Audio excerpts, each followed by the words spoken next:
Hi everyone, welcome back to 31 Nights of Horror. Today we're continuing my Nightmare on Elm Street review series with A Nightmare on Elm Street 2, Freddy's Revenge. A teenage boy is haunted in his dreams by diseased child murderer Freddy Krueger, who is out to possess him in order to continue his reign of terror in the real world. So, I honestly knew nothing about this movie going into it, and everything about it surprised me in good and bad ways, so we're gonna get into all of that in today's review. And before I get started on my thoughts on this movie, please let me know down below what you think of Freddy's Revenge down below. I'd love to hear all about that. And also, I just want to say that thank you so much for 900 subscribers. All the other videos that I've done and posted on the channel, most of them were pre-filmed, and I didn't really know that I had 900 subscribers, and like, thank you, just thank you. I don't even have enough words to say how grateful I am, and this channel just means a lot to me, and each and every one of you that decides to click on my video, comment, like, and just like discuss movies with me is just a blast. So thank you so much, and I can't believe that we're so close to 1,000. Make sure to share my channel around everyone, and if you're not subscribed and you're watching this and you like what you see, make sure to subscribe because it'll mean so much to me. But yeah, let's get talking about this movie, Freddy's Revenge. I just need to talk about that opening scene because I really liked it. Like, I thought it was so camp, but it worked so much, and I guess I could say that this entire movie feels very camp and cheesy, but like in a good way for the most part. I like the opening. You got Freddy in the school bus and he's just going crazy, and I like the practical effects in this scene a lot, and that goes for most of the movie as well. There's another sequence where the practical effects are so good when like Freddy's coming out of Jesse's body. It's almost like Alien in the Thing vibes. And then there's another scene where Jesse kind of just lets out like a really big scream, and Freddy like takes off his brain and stuff, and it looks really good for the time that this movie was made, so I really appreciate that. And speaking of the time this was made, this movie feels so 80s. I really like the way that this movie looks. I like the pop of colors. I like the outfits in the movie. It's just really 80s, and as somebody that really just likes the 80s aesthetic, I think this movie definitely has it. I like how colorful it was in a lot of the scenes, and I like a lot of the sets and locations. Like, we got that pool scene. I just thought it was really cool. There were some rooms used that were also really interesting. We also have the gay bar that was used that I also think was really cool, and we'll get into all of that in just a bit. So there were a lot of really awesome locations and things to look at in this movie that I think benefited the story and just gave it like a style to it, and I think when movies have style to them, it just makes it so much better to watch. And let's talk about Freddy in this movie, because there's definitely a lot of things that I didn't really like that he did, but there's also some things that I did like. So in my last review, my A Nightmare on Elm Street movie review, I talked about how I think that some rules aren't really like set in stone, and there's some things, like some questions that I have, but obviously I haven't seen the entire franchise, so I don't know what gets answered, I don't know what doesn't. And a lot of my confusion came when like the last scene of the movie in A Nightmare on Elm Street, and I think this movie kind of confused me a lot more.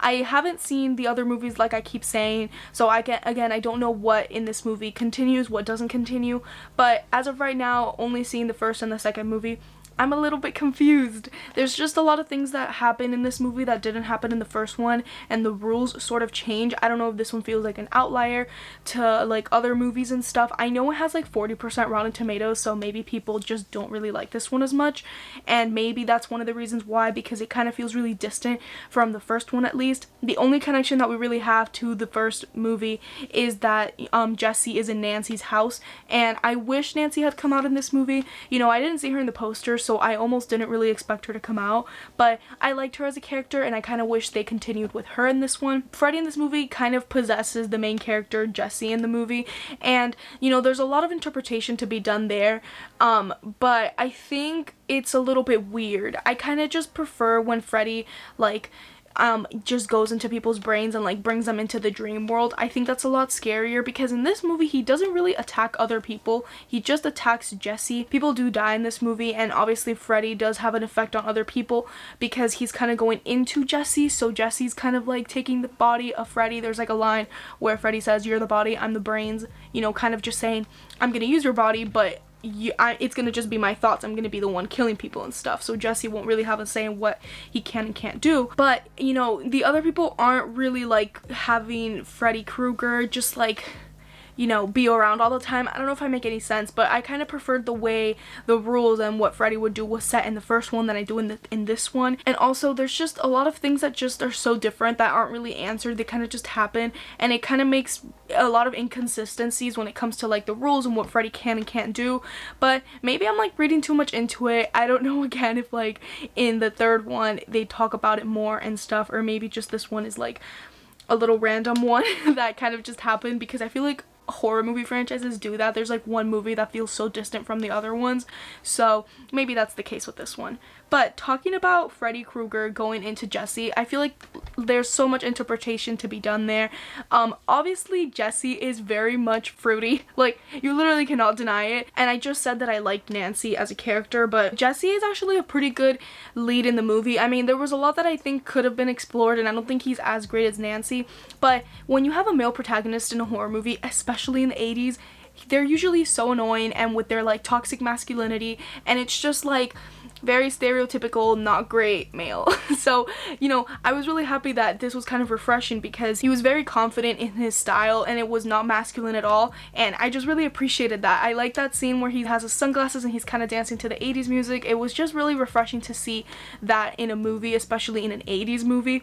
And I love Mark Patton. I think he did a really great job in this movie. I love every single scream that he has in this movie, and I think he did a good job in selling us that like he was terrified of Freddy and stuff. And you know, I think Freddy Krueger going into him and kind of just taking over his body is kind of just a way of representing like his homosexuality, and you know, I think it could have definitely been explored a little bit better. This story has a lot of things that are just really messy, like talked about inconsistencies, and there's a lot of things that just don't really make sense, but I think if you kind of look at it in that lens, it kind of feels a little bit better. It's almost like this is representing Jesse and coming out and stuff. Like you can see all of those undertones in this movie, but I think when it comes to the writing, it could have been a lot better. There are some dialogue that I just don't think is that very good, and then the acting sometimes is not really good from like other cast members and stuff. It's just, I feel like a lot of this movie, you know, it has cool things to say, but at the same time it's just a little bit messy, and the pacing is just way off. Like the movie was entertaining throughout. There was really never a moment where like I wanted to pause